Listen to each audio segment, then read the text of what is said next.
Hello and welcome to our comprehensive news package here on Ogun State Television. I am Olayinka Shodunke. Our top stories. Nigeria receives 3.92 million COVID-19 vaccine doses. Ogun Assembly raises committee on allegations against Deputy Speaker.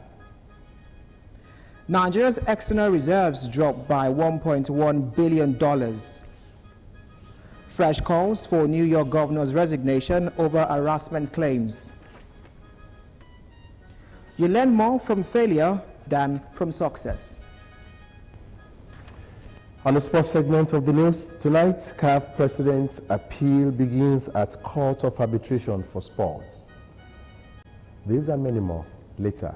My name, Hakeem Akitunde. You're welcome. Starting our coverage, the federal government has taken delivery of 3,924 doses of Oxford AstraZeneca vaccines against COVID-19 from COVAX facility. Report says that the Secretary to the Government of the Federation and Chairman PTF, Boss Mustafa, received the consignment on behalf of the federal government and through the Ministry of Health, handed them over to the National Primary Healthcare Development Agency for onward certification by NAFDAC. The Presidential Task Force on COVID-19 received the first phase of vaccines, with excitement describing the arrival as a milestone achievement in the national response to COVID-19 pandemic in the country.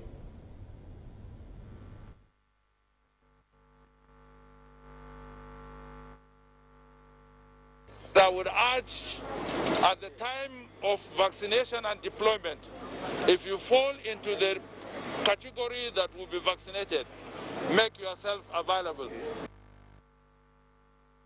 International partners and other stakeholders acknowledge President Muhammadu Buhari for effective deployment of resources, as well as commended both international and domestic collaborations for successful acquisition of the vaccines. Continue our surveillance, our lab, infection prevention and control, because we understand that it will take time to get all Nigerians vaccinated. We're expecting up to 16 million doses from the COVAX facility, but this is going to be spread between now and the month of May. The 4 million doses we're getting today is just the first batch out of a large consignment that we'll be expecting in the next few months. Once it gets to the warehouse, we're going to sample to be sure that what is coming from India is of quality. The National Healthcare Development Agency and NAFDAC assured Nigerians of adequate revalidation of the vaccines and prompt commencement of vaccination. Away from that, the Ekiti State Government has directed all public office of orders from grade level 2 to 12 to resume work on Monday, March the 8th, 2021. The workers had been working from home following a directive from the government as part of measures to curb the spread of COVID-19 in the state.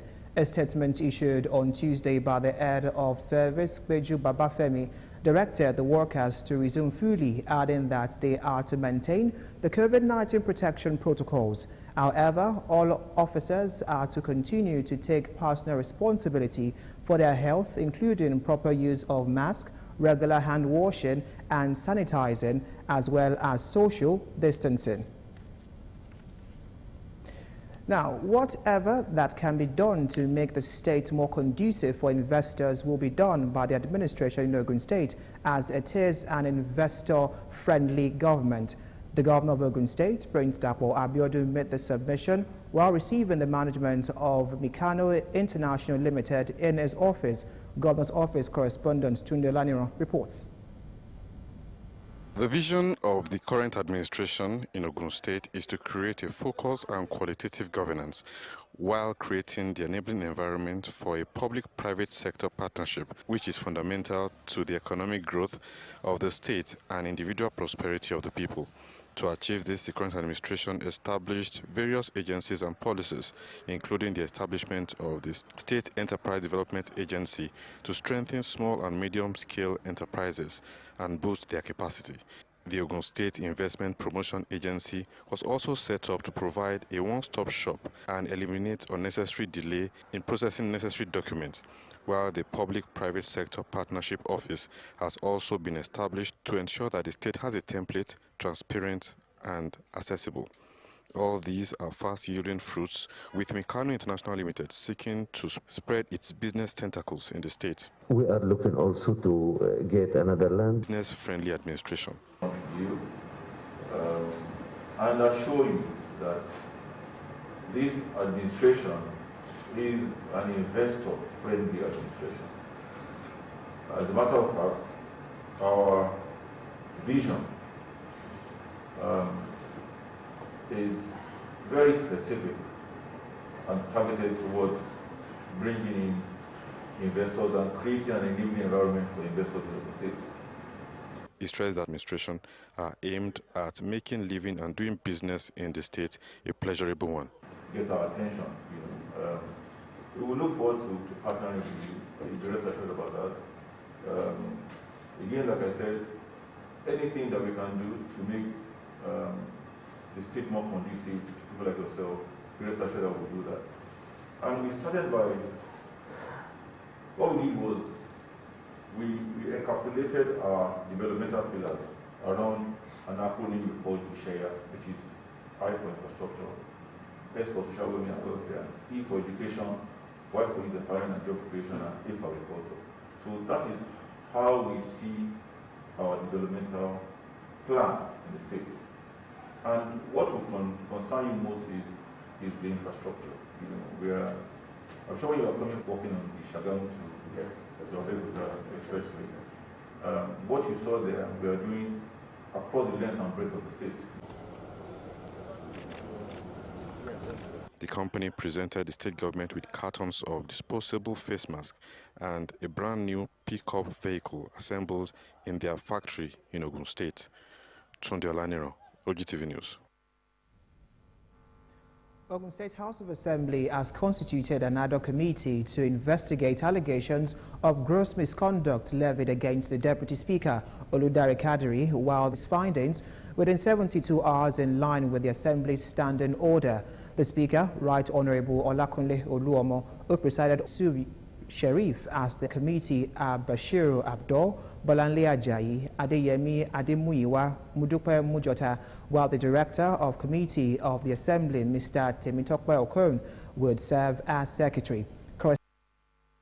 The constitution by the Speaker, Right Honorable Olakunle Oluomo, followed the adoption of the report on the notice for removal of the Deputy Speaker, Honorable Oludare Kadiri, from office for alleged gross misconduct, as presented by the Clerk and Head of Legislative Services, Mr. Deji Adeyemo, through a motion moved by Honorable Akim Balogun, seconded by Adegoke Adeyanju, with the support of all other lawmakers. The committee was thereafter ratified after a motion moved by Honorable Damilola Shoneye, seconded by Sikrat Ajibola, and unanimously supported by other lawmakers through a voice vote. Having consulted with other principal officers, I hereby set up this committee to investigate the issues raised against the Deputy Speaker alongside his response. They are Honorable Yusuf Abiodun, Chairman, Honorable Abdul Oladundoye, Member, Honorable Latifat Bolanle Ajayi, Member, Honorable Adeyemi Ademuyiwa, Member, and Honorable Mudupe Mujota, Member. Mr. Okon will be the Secretary of the committee. The committee shall, within 72 hours, report its finding to this House, and so ordered. Earlier, while presenting the report, Mr. Adeyemo stated that on Thursday, 25th February 2021, he received a letter titled Notice for Removal of the Deputy Speaker, Honorable Dare Kadiri, from office for alleged gross misconduct by 20 honorable members. He said, in consonance with the provisions of Order 2, Rule 11.1 of the Standing Orders of the House, the notice was served on the Deputy Speaker of the House, Honorable Dare Kadiri, on Friday, 26 February 2021, to meet the deadline of 24 hours, and his response was received early hour of Monday, 1st of March 2021, to fulfill the 72 hours period provided for the response on Order 2, Rule 11.2. Having received the response, the Deputy Speaker was subsequently served with a letter directing him to stand stand down from plenary sessions of the House forthwith until he is acquitted of the charges. Rule 11.3. In other development, the Assembly has confirmed the appointment of Governor Dapo Abiodun's nominees for the post of chairman and members of the State Independent Electoral Commission, OCSEC, having found them eligible and suitable to assume the exalted offices being nominated for by the governor. The approval was sequel to the adoption of the report of the Committee of the Whole House, chaired by Speaker Oluomo, as presented by the Majority Leader, Yusuf Sharif, who also moved the motion for its adoption, and seconded by Honorable Bolanle Ajayi. By the adoption of this report, I hereby confirm, on behalf of this House, the nomination of the members of the State Independent Electoral Commission for this year as follows. Mr. Babatunde Adetono Oshiboju, Chairman, confirmed. Mr. Olatunji Kakoli, Member, confirmed. Mr. Tajuddin Soyeolu Omolaja, Member, confirmed. Mr. Yodele Ebankole, Member, confirmed. Mrs. Gbemi Onosanya, Member, confirmed. It will be recalled that the Assembly had earlier screened the nominees with an admonition to them to further strengthen the nation's electoral process at the local level. Now looking at security, the governor of Ogun State, Prince Dapo Abiodun, has launched the Joint Security Intervention Squad in a bid to bring an end to herdsmen farmers crisis in the state. The governor, who noted that the squad will soon receive the full complement of the Amotekun, which will soon be launched in the state, also warned against the spread of fake news, which is strengthening national security. The governor's office correspondent Tunde Laniro reports. I have the honor and privilege to commission these vehicles and motorcycles to the glory of God and to the use of the Joint Security Task Force for the affected areas of the farmer-herders crisis. The commissioning of the Joint Security Intervention Squad was part of the agreement reached at the stakeholders meeting organized by the state government on the farmers' herdsmen crisis. I must emphasize that this particular task force is for those 3 local government areas that are currently affected by this crisis. The task force operations is going to extend. What we noticed when we were in the area is that the cellular phone network in that area is very scanty. By the time you leave Papalanto, as you begin to head to Ilaro, you begin to see that, there's hardly any network on your phone. By the time you get to Egua and Kitu, your phone begins to roam to Benin Republic. So you find out that our people in that place may even have a hard time making distress calls when they are under siege. But this administration has immediately taken it upon ourselves to resolve that. We've spoken and met with the telcos. We will soon be deploying masts to that area to give that area what happened in Nigeria that people claim to be happening in Ogun State.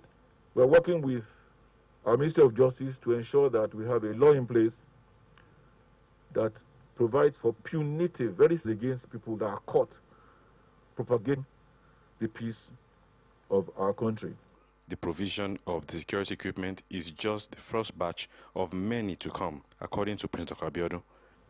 In the last 1 week, with calls and news that our citizens have become refugees in a neighboring country. In fact, one of the fake news specified that there are 5,000 Ogun State indigenes that are in Benin Republic. And I said to them that 5,000, how can 5,000 Ogun State indigenes enter another country and it would have become a diplomatic issue between that country and Nigeria? Why would 5,000 Ogun State indigenes prefer to go to another country when they can come to Ilaro or come to Abeokuta? The Commissioner of Police in the state assured the people of the state of their safety. And to assure you that we'll put these vehicles to optimum use, we'll remind our people out there that, yes, that the government was not serious about having to ensure that they continue to live together peacefully.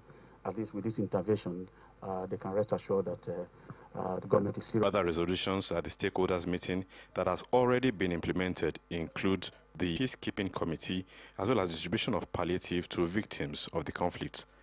Tunde Olaniro, OGTV News. Still ahead in the news, Senate confirms appointment of new service chiefs. Monitor reports after the break. Do join us again.